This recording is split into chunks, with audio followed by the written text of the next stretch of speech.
बिस्मिल्लाहिर्रहमानिर्रहीम अस्सलाम वालेकुम। This is me Aamir Nazir. Welcome to my YouTube channel. ADC part one और पार्ट टू के गेस्ट पेपर की सीरीज़ हमारी चल रही है और मैं अब तक काफ़ी गेस्ट पेपर्स डाल चुका हूँ, एडीसी पार्ट वन के भी पार्ट टू के भी। तो आज की इस वीडियो में हम इस्लामियात और पीएसटी के गेस्ट पेपर की बात करेंगे जो कि एडीसी पार्ट वन में आते हैं। ये दोनों पेपर्स आपको अटैम्प्ट करने होते हैं। और अगर अभी तक आप ने हमारे चैनल को सब्सक्राइब नहीं किया, सब्सक्राइब कर ले, बेल आइकन को भी प्रेस कर दें ताकि आपको हमारे आने वाली तमाम वीडियोस का नोटिफिकेशन मिल सके। आप देख सकते हैं हमारी इस चैनल पे ITB English, economics, banking, economic development of Pakistan, advance and cost accounting, ये सारे गेस्ट पेपर्स मौजूद हैं और आगे भी आते रहेंगे इंशाल्लाह। इसके अलावा हमारे इस चैनल पे मुख्तलिफ एजुकेशनल वीडियोस अवेलेबल हैं, अकाउंटिंग के लेक्चर अवेलेबल हैं, जॉब के हवाले से मैं अपडेट्स डालता रहता हूँ। तो ये चैनल आप लोगों के लिए बहुत हेल्पफुल है अगर आप जॉब ढूंढ रहे हैं, अगर आप एडीसी के या बीकॉम के स्टूडेंट हैं। तो ये जो चैनल है आपको बहुत इंफॉर्मेटिव वीडियोस मिलती रहेंगी आगे भी। तो चैनल को ज़रूर सब्सक्राइब कर लें। तो स्टूडेंट्स, हम आगे गेस्ट पेपर की तरफ बढ़ते हैं। हमारा जो गेस्ट पेपर है वो है इस्लामियात और पीएसटी का। देखिए, इस्लामियात का जो आपका पेपर आता है वो आपका 60 मार्क्स का पेपर आता है और आपको 3 सवाल करने होते हैं 5 में से, यानी 5 क्वेश्चन पेपर में आते हैं जिसमें से आपको 3 सवाल करने होते हैं। तो एक सवाल तो आपका कुरान और हदीस की तशरीह से मुतल्लिक होता है, यानी जो क्वेश्चन नंबर 1 होता है उसमें कुरान में 2 आयत होती है कुरान मजीद की, जिसमें से किसी एक आयत का तर्जुमा और तशरीह करनी होती है। इसी तरीके से 2 अहादीस मुबारका होती हैं अरबी में, जिसमें से किसी एक का तर्जुमा या तशरीह करनी होती है। ये एक सवाल होता है 20 मार्क्स का। इसके अलावा जो बाकी के 4 सवाल होते हैं वो आपके थियोरेटिकल क्वेश्चंस होते हैं, यानी सवाल आपसे किया जाता है और आपको जवाब लिखना होता है।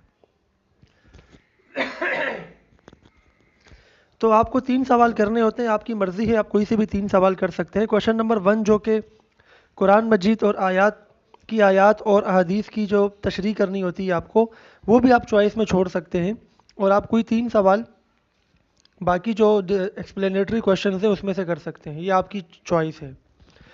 तो स्टूडेंट्स, अगर हम कुरान मजीद और अहादीस की बात करें जिसका तर्जुमा करना होता है, तो उसमें मैं आपको कोई गेस्ट पेपर नहीं दे सकता, ना कोई और आपको दे सकता है, बिकॉज़ वो कोई भी आयत या अहदीस आ सकती है। इसका तरीकाकार ये है कि आपके जो पास्ट पेपर्स हैं उसमें जितने भी आयत और अहदीस आई हैं आप उनका तर्जुमा देख लें। ये तो पहला ऑप्शन है। दूसरा ऑप्शन ये है कि आप उसे चॉइस में छोड़ दें, क्योंकि आपको 2 सवाल चॉइस में छोड़ना अलाउड होता है, बिकॉज़ 5 में से 3 सवाल करने होते हैं। तो आपने क्या करना है कि ये सवाल अगर आप छोड़ना चाहें चॉइस में छोड़ सकते हैं और इसके बजाय आप बाकी क्वेश्चंस 3 अटेम्प्ट कर लें। अगर हम उन 3 क्वेश्चन की बात करें तो हमारे पास 4 तरह के क्वेश्चंस आते हैं। एक क्वेश्चन अकायद से मुतल्लिक आता है, एक इबादत से मुतल्लिक आता है, एक हुकूकुल इबाद से मुतल्लिक आता है और उसके अलावा जो चौथा पोर्शन होता है वो शॉर्ट नोट का होता है। और शॉर्ट नोट भी आपके जो इम्पोर्टेंट है मैंने आपको बताए हैं। तो स्टूडेंट्स, आपको 4 अकायद याद करने: अकीदा तौहीद, अकीदा आखिरत, अकीदा ख़त्म नबूवत और अकीदा रिसालत। ये आपने चारों अकीदे याद करने हैं। किसी भी आप बुक से याद कर सकते हैं, किसी भी नोट्स में से ये याद कर सकते हैं आप।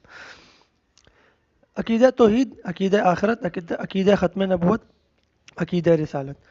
स्टूडेंट्स, एक बात का ख्याल रखिएगा, जब आप इसको एक्सप्लेन करेंगे तो आपने कुरान और हदीस की रोशनी में एक्सप्लेन करना है। मतलब अपनी वर्डिंग में तो आप बहुत कुछ लिखेंगे, लेकिन कम से कम आपको एक आयत का हवाला देना होगा। जैसे अकीदा तौहीद की अगर हम बात करें तो उसमें सूरह इखलास का तर्जुमा आप दे सकते हैं और तर्जुमा आपको एज इट इज़ देना है जैसा तर्जुमा उसका है, या कोई भी आयत का आप तर्जुमा दे सकते हैं और उसके बाद आप उसको अपने वर्डिंग में एक्सप्लेन करेंगे। इसी के साथ आपने एक हदीस कोट करनी है जो कि अकीदा तौहीद की सपोर्ट में हो, जिसमें अकीदा तौहीद के बारे में नबी सल्लल्लाहु अलैहि वसल्लम ने बयान फरमाया हो। चाहे वो कोई सा भी अकीदा हो, अकीदा आखिरत हो, अकीदा ख़त्म नबूवत हो, अकीदा रिसालत हो, आपको एक हदीस और एक कुरान मजीद की आयत उसकी सपोर्ट में लिखनी है। कम से कम, ज़्यादा लिखोगे और अच्छी बात है। कुरान और हदीस कोट करने के बाद आपको फ़ज़ाइल और फ़वाइद, यानी ज़िंदगी पर आपके क्या असरात होते हैं इन अकायद से। कोई भी अकीदा अगर आप एक्सप्लेन कर रहे हैं तो वो आपको اسی میں ایکسپلین کرنا ہوگا، مطلب الگ سے ہیڈنگ لگا کے آپ ایکسپلین کر سکتے ہیں۔ اگر ہم عبادات کی بات کریں، 4 عبادات ہوتی ہیں: نماز، روزہ، زکوٰۃ، حج۔ اس میں سے کوئی بھی ایک عبادت پیپر میں آتی ہے، اس میں بھی آپ کو ایک حدیث اور ایک قرآن مجید کی آیت کا حوالہ دینا ہوگا۔ حوالہ آپ نے اردو میں دینا ہے، یعنی آپ نے صرف ترجمہ لکھنا ہے، عربی نہیں لکھنی، لیکن آپ نے ریفرنس دینا ہے۔ فار ایگزامپل اگر آپ کوئی آیت کوٹ کر رہے ہیں، اس کا ترجمہ، اگر آپ کسی آیت کا ترجمہ کوٹ کر رہے ہیں تو آپ کو بتانا ہوگا یہ کس صورت سے آیا ہے، آپ کو صورت کا نام ساتھ میں بریکٹ میں شو کرنا ہوگا۔ اگر آپ آیت نمبر بھی آپ کو یاد ہے تو اچھی بات ہے، آیت نمبر بھی ساتھ میں لکھ دیں، لیکن اگر آپ کو آیت نمبر نہیں یاد، کم سے کم صورت کا نمبر یاد ہونا چاہیے۔ سملرلی اگر ہم کوئی حدیث کوٹ کر رہے ہیں تو ہمیں کم سے کم یہ پتہ ہو کہ یہ کس بک سے آیا ہے، یعنی صحیح مسلم سے آیا ہے، صحیح بخاری سے آیا ہے، جامع ترمذی سے آیا ہے۔ حدیث نمبر بھلے آپ کو یاد نہ ہو، لیکن آپ کو یہ ضرور پتہ ہو کہ اس حدیث کی کس کتاب سے یہ والی حدیث آپ کوٹ کر رہے ہیں۔ اس کے بعد ہم بات کرتے ہیں حقوق العباد کی۔ حقوق العباد میں مختلف مختلف حقوق ہیں، جیسے والدین کے حقوق، اولاد کے حقوق، پڑوسیوں کے حقوق، اساتذہ کے حقوق، خواتین کے حقوق۔ کوئی بھی حقوق العباد اگر آتا ہے تو قرآن و حدیث کی روشنی میں آپ کو ایکسپلین کرنا ہوگا۔ زیادہ جو امپورٹنٹ ہوتے ہیں وہ والدین کے حقوق ہوتے ہیں، اولاد کے اور والدین کے اور خواتین کے، یہ 3 زیادہ امپورٹنٹ ہیں۔ اگر آپ سارے یاد نہیں کرنا چاہتے تو والدین کے حقوق، اولاد کے حقوق اور خواتین کے حقوق، یہ آپ کو لازمی یاد کرنے ہیں، اور یہ قرآن اور حدیث کم سے کم ایک آپ کو کوٹ کرنی ہے۔ اگر ہم شارٹ نوٹ کی بات کریں تو اس میں مختلف چیزیں آتی ہیں، جیسے میں نے جو بتائی ہوئی ہیں یہ آ سکتی ہیں: حضور صلی اللہ علیہ وسلم کی حیات طیبہ، مصارف زکوٰۃ، کسب حلال، تقوی، خطبہ حجۃ الوداع، اقسام جہاد، ایفائے عہد، رواداری، اخوت و بھائی چارہ۔ اس میں سے جتنے آپ یاد کر سکیں، ضروری نہیں کہ آپ سارے یاد کریں، جتنے آپ یاد کر سکیں۔ تو اگر آپ اتنے کوشچن بھی کر لیتے ہیں تو آپ کا آرام سے اسلامیات کا پیپر 2 گھنٹے میں ہو جائے گا۔